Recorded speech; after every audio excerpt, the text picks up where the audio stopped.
সারা দেশের মানুষেরা যাই না গেছে। কি সারা দেশের মানুষ জানা গেছে? কি কথা কইতাছেন আপনি?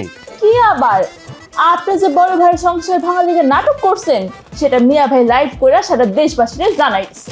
লাইভ করে সবাইরে জানাই দিছে তো কি হইছে? হ্যাঁ, আমার কোনো সমস্যা হইছে? আমার কোনো সমস্যা নাই। আর আপনি এত পকপক করতেছেন কেন? যান আমার বাড়িতে বাইরন, যান।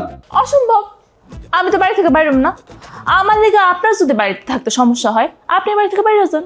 দেখেন, আপনি যেই বাড়াবাড়ি শুরু করছেন না, এই বাড়াবাড়ি তিল পরিমাণ যদি এই মান্না শুরু করে, আপনি কিন্তু চোখে মুখে অন্ধকার দেখবেন। কে আন্ধার দেখবো? হ্যাঁ, আপনি আন্ধার দেখবেন। এত কথা না করে চুপ করে এখানে বসেন। কে আমার ভয় দেব? এত বড় সাহস কার আছে? কার আবার? হ্যাঁ, যার বউরে ভাগাই দিছিলেন, পান্না সর্দার। মিয়া ভাই যদি আপনার হাতে পায় আপনার একবার শেষ করে দিব। কেডা আমার শেষ করে ফেলাইবো?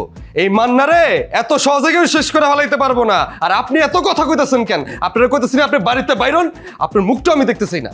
যার মুখ দেখতে ইচ্ছা করতেছে সে আবার এসে পড়ছে। যান গিয়ে দেখে আসেন। তার মানে দিবা চলে আসছে।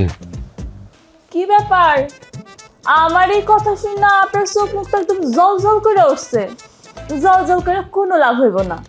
যার বউ সে ঘরে লয়ে বসে আছে, আর যেমনি ঘরের মধ্যে দরজা বন্ধ করে বসে আছে, মনে হইতেছে না 2-4-5 বছরে তার এই দরজা খুলবো।